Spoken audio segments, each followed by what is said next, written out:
तेलंगाना में चुनावी शोर परवान पर है।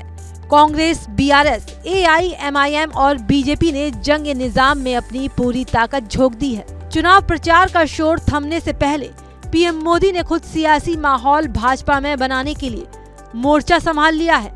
एक और जहां पीएम मोदी ताबड़तोड़ रैलियां कर रहे हैं, तो दूसरी ओर अपने सबसे बड़े हथियार यानी हिंदुत्व का एजेंडा भी साध रहे हैं। सोमवार को चुनावी रैलियों को संबोधित करने से पहले पीएम मोदी तिरुमला में भगवान वेंकटेश्वर की विशेष पूजा में शामिल हुए।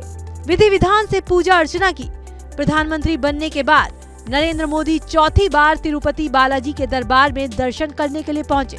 इससे पहले 2015, 2017 और 2019 में बालाजी दरबार में जाकर माथा टेका था। तेलंगाना चुनावी तपिश के बीच पीएम मोदी ने चौथी बार भगवान वेंकटेश्वर की पूजा अर्चना की। माना जा रहा है कि तिरुपति बालाजी दरबार से तेलंगाना के सियासी संदेश देने की रणनीति बीजेपी ने बनाई है।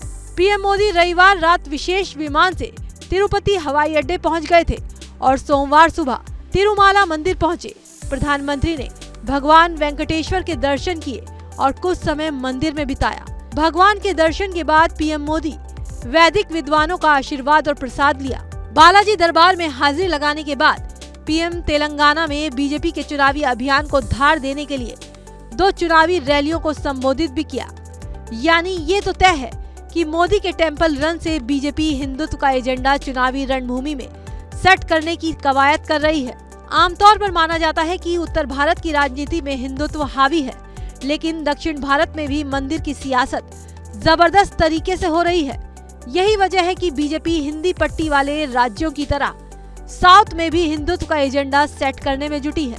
बीजेपी तेलंगाना चुनाव में खुलकर हिंदुत्व कार्ड खेल रही है।